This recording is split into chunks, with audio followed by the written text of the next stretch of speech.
పొగ తాగకపోయినా కూడా lung cancer వచ్చే అవకాశం ఉందండి. దానికి గల కారణాలేంటి?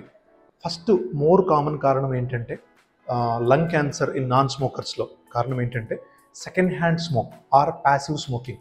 అంటే ఏంటి?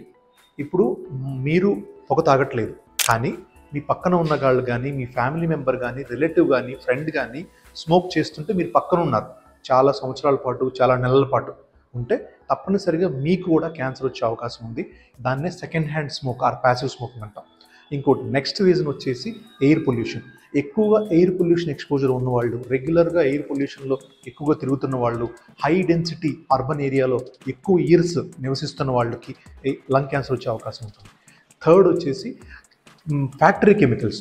ఎవరైతే యాస్బెస్టోసిస్ లాంటి ఇండస్ట్రీస్లో పనిచేస్తున్నారో ఆ యాస్బెస్టస్ కెమికల్ ఎక్స్పోజర్ కానీ, ఆర్సెనిక్, నికిల్ లాంటి కెమికల్ ఎక్స్పోజర్ ఉంటుందో వాళ్ళకి కూడా లంగ్ క్యాన్సర్ వచ్చే అవకాశం ఉంటుంది, వాళ్ళు స్మోకర్స్ కాకపోయినా కూడా.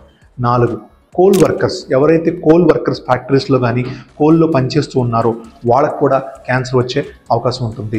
ఈ 4 మెయిన్ రీజన్స్ వల్ల మీరు పొగ తాగకపోయినా కూడా లంగ్ క్యాన్సర్ బారిన పడే అవకాశం ఉంటుంది. మనం నెక్స్ట్ వీడియోలో లంగ్ క్యాన్సర్ మనకి ఉన్నదా లేదా అనటానికి మీకు ఏ ప్రాబ్లమ్స్ ఉంటాయి, ఏ సిమ్టమ్స్ ఉంటాయి అనే విషయాలు తెలుసుకుందాం.